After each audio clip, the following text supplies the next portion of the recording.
मदन अभी 7 साल का है और अचानक ही उसके माता पिता की मौत हो गई।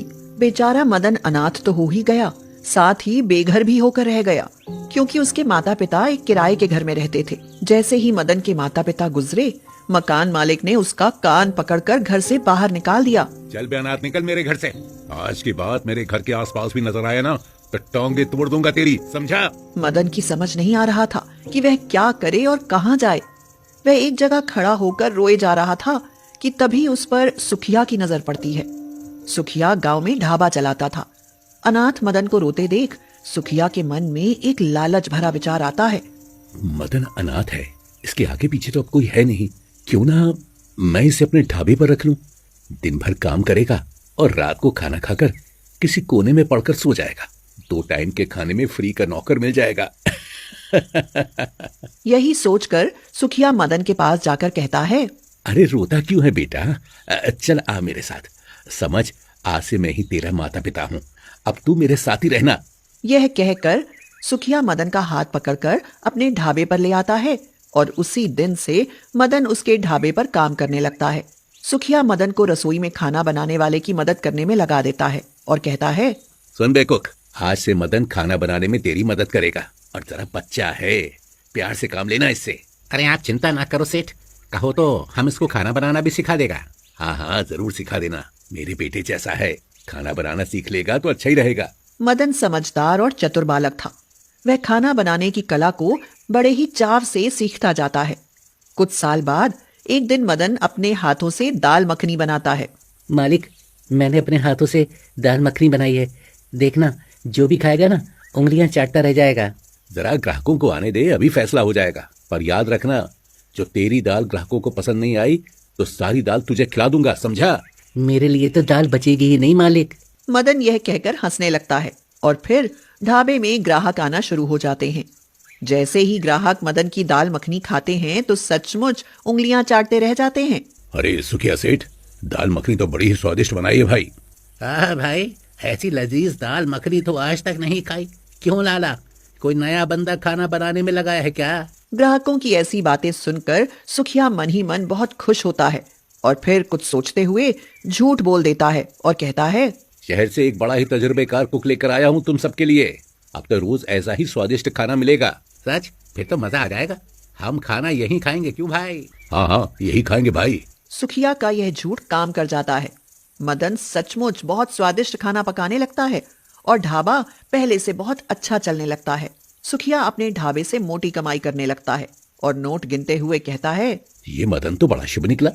इसने तो मेरे ढाबे को 4 चांद लगा दिए। मालिक, अब तो ढाबा अच्छा कमा रहा है ना? हाँ हाँ, खूब कमा रहा है। अरे बेटा मदन, तू बस ऐसा ही खाना बनाता रहे। आज से मैं तेरे खाने और रहने के अलावा तेरी पगार भी बांध दूंगा। ये तो बड़ी खुशी की बात होगी मालिक। मैं अपने लिए एक घर खरीद लूंगा। हाँ हाँ, खरीद लेना, बस मेहनत से काम करता जा। मगर मदन बचपन से बदकिस्मती की मार झेलता आया था। यहाँ भी उसके साथ यही होता है। अभी वह सुखिया सेठ से 2-4 पगार ही ले पाता है कि सुखिया सेठ बीमार पड़ जाता है और अचानक ही उसकी मृत्यु हो जाती है। लो, सुखिया सेठ भी चल बसा। मैं तो फिर से अनाथ हो गया। पता नहीं अब इसका बेटा नवीन इस ढाबे को चलाएगा भी या नहीं। मदन को जिस बात का डर था वही होता है। सुखिया का बेटा शहर में रहता था और इसीलिए वह ढाबे पर ताला लगाकर शहर चला जाता है। ढाबा बंद होते ही मदन सड़क पर आ जाता है और सोचता है, समझ नहीं आता अब क्या करूं। घर तो किराए पर भी मिल जाएगा, पर पहले कोई काम तो मिले। कुछ दिन तो मदन ऐसे ही भटकता रहता है, मगर फिर एक दिन अपने एक अमीर दोस्त सुंदर के घर जाता है। अरे मदन, कहो भाई, आज अचानक कैसे आना हुआ? सुंदर, मुझे तुमसे कुछ मदद चाहिए। तुम तो जानते हो कि मैं जिस ढाबे में काम करता था वो बंद हो गया है। हाँ जानता हूँ। तुम उस ढाबे को खरीद क्यों नहीं लेते हो? मैं खाना बहुत अच्छा बना लेता हूँ, इसीलिए उस ढाबे को खरीदना भी चाहता हूँ दोस्त। पर यह तभी हो सकता है जब तुम मुझे कर्ज दे सको। तुम्हारे पास तो पैसे की कोई कमी नहीं है भाई। हाँ वो तो है। यह कहकर सुंदर मन ही मन मुस्कुराने लगता है और सोचता है, हाँ, ढाबा खरीदने का आइडिया तो अच्छा है। क्यों ना मैं खुद ढाबा खरीद लूं और इसे किराए पर दे दूं। इस तरह फायदा ही फायदा होगा। जैसे ही ढाबा चलने लगेगा मैं इसे धक्के मारकर निकाल दूंगा और खुद चलाऊंगा ढाबा। यही सोचकर सुंदर मदन से कहता है, देख भाई मदन, उस ढाबे को खरीदने की प्लानिंग तो मैं पहले ही बना चुका हूँ। देख, मैं ढाबा खरीद कर तुझे किराए पर दे देता हूँ, साथ ही तुझे जरूरत की सब चीजें भी दिलवा देता हूँ। बस तू दिल खोल कर ढाबा चला। ये भी ठीक रहेगा सुंदर, मुझे तो ढाबा चलाने से मतलब है। मैं हर महीने तेरा किराया देता रहूंगा।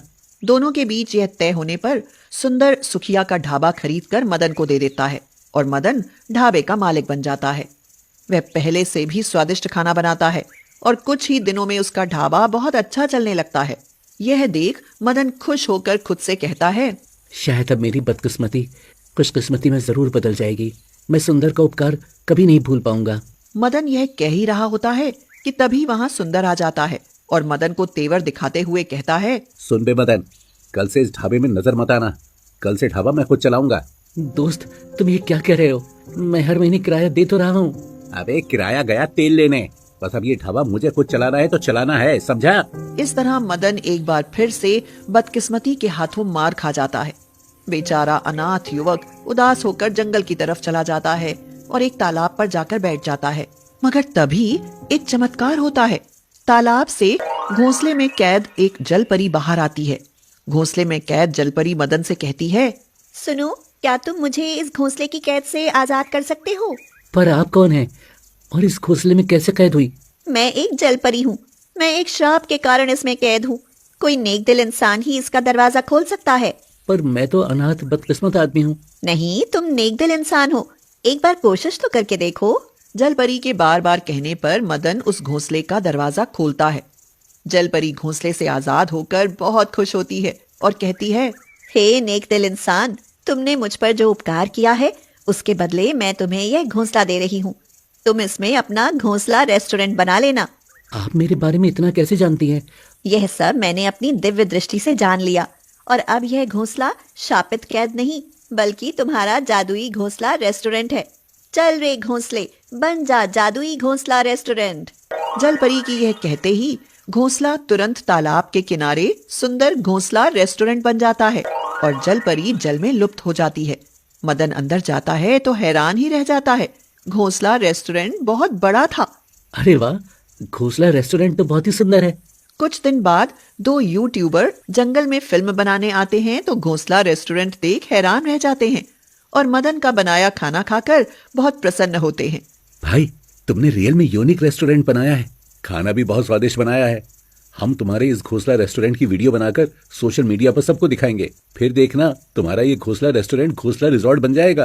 पर मेरे पास इतने पैसे नहीं हैं। अरे चिंता मत कर, हम तेरे लिए ये सब फ्री में करेंगे। यह कहकर वे यूट्यूबर घोंसला रेस्टोरेंट का वीडियो जैसे ही सोशल मीडिया पर डालते हैं, मदन का घोंसला रेस्टोरेंट सच में प्रसिद्ध हो जाता है और उसमें दूर दूर से लोग खाना खाने आने लगते हैं। उधर मदन गरीबों को मुफ्त में खाना खिलाने लगता है तो लोग सुंदर के ढाबे पर जाना बंद कर देते हैं।